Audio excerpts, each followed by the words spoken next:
Ngayong bagong taon, gumalaw-galaw at yumugyog para itaboy ang malas at bad vibes. I-shake, shake, shake na yan! Pero wait, hindi yan bagong dance trend ha. Yan ang pauso ng 26 anyos na si Megan. Talagang mapapaindak at mapapasayaw habang inaalog-alog ang sinangag.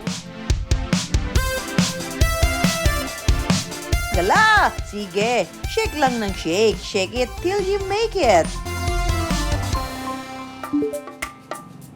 Sa kainang ito sa General Mariano Alvarez, Cavite, bago raw makakain ng silog, kailangan munang sumayaw.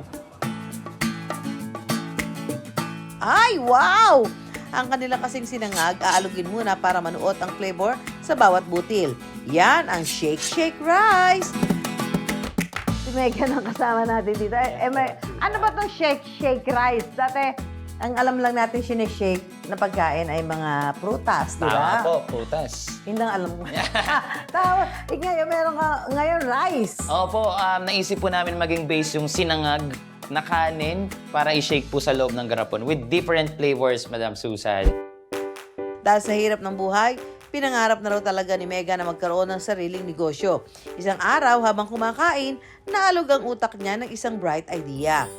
Sinangag lang po yung kinakain ko noon. Ulam ko lang po noon is yung bagong alamang ni Mama. Habang kumakain, nag-scroll sa social media. So nakita ko po yung sinishake na mangga.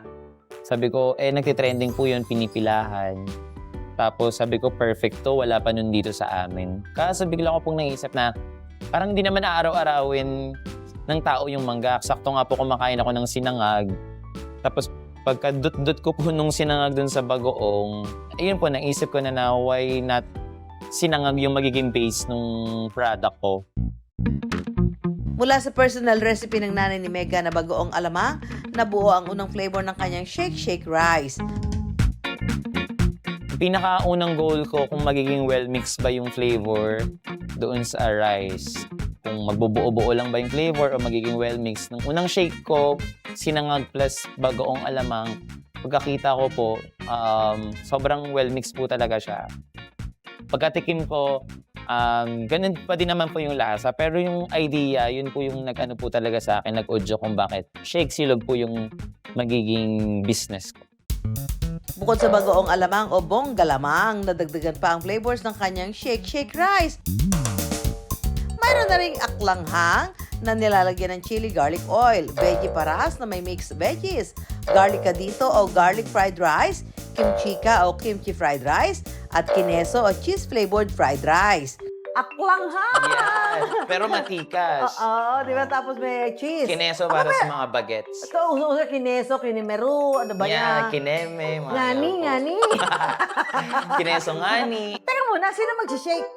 Pag may first-time customers po kami, ina-ask po namin sila para ma-gets po nila yung concept ng shake silog. So talaga ito may pa-exercise ka pa? Yes, so Sa customer. Dahil first time customer din ako, ano pa nga ba? Let's do the Shake Shake Rice! Ako ay bongga lamang. Yan. Lagyan na po natin. Karami? 1.5 scoop lang po para sa bongga lamang. So, Isang buo dito? Opo, para lasa po. Nagulat si Madam Susan. Dahil dyan, sayawan este kaluga na. Yan. Kailangan tunawin natin. Ba't tayo matanggal? Ganun lang po yan.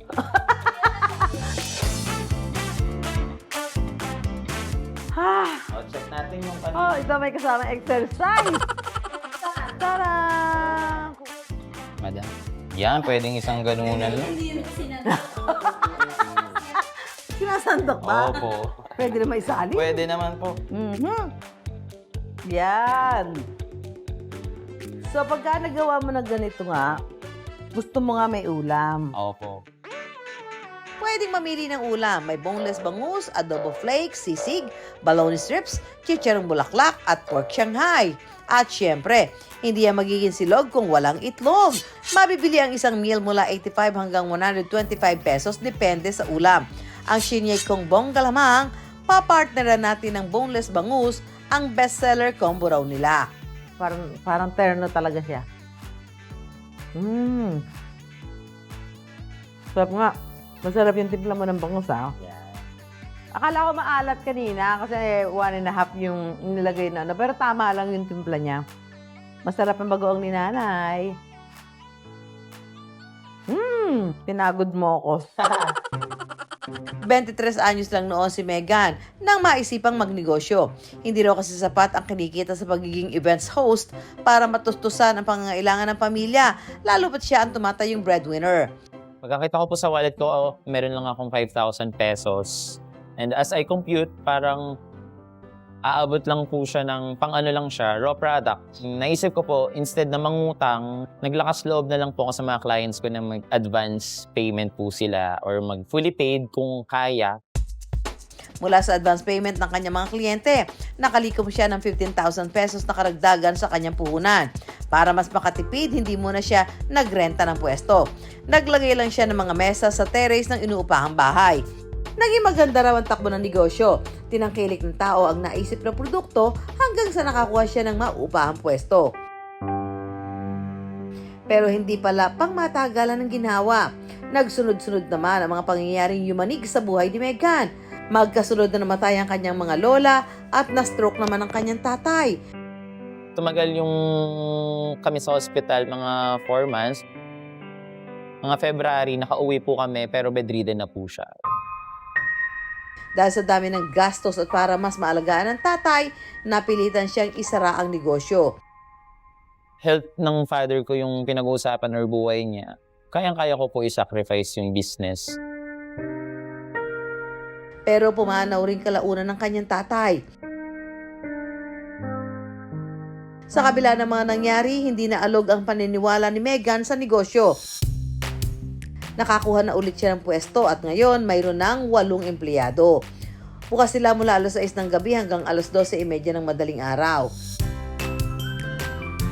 For me, personally, masarap din talaga yung flavored fried rice kasi hindi siya nakakaumay. Yung pagka-garlic niya, hindi nakakaumay yung pagka-amoy ng garlic. Tamang-tama yung timpla. Kada subo mo, malalasahan mo yung garlic talaga, crunchy. Mula na magkaroon ulit ng pwesto, kumikita na sila ng malinis na 5 digits sa isang buwan. All throughout, natutuhan ko po talaga na walang mangyayari sa atin, sa business mo or sa buhay mo kung hihinto ka kapag nahihirapan ka. Alugin man ang mga problema, kapit lang, isayaw mo lang. Dahil pasasaan ba't lilipas din yan. Katulad ni Megan, nagsara man noon ang negosyo pero muling inilaban at ngayon, wag na.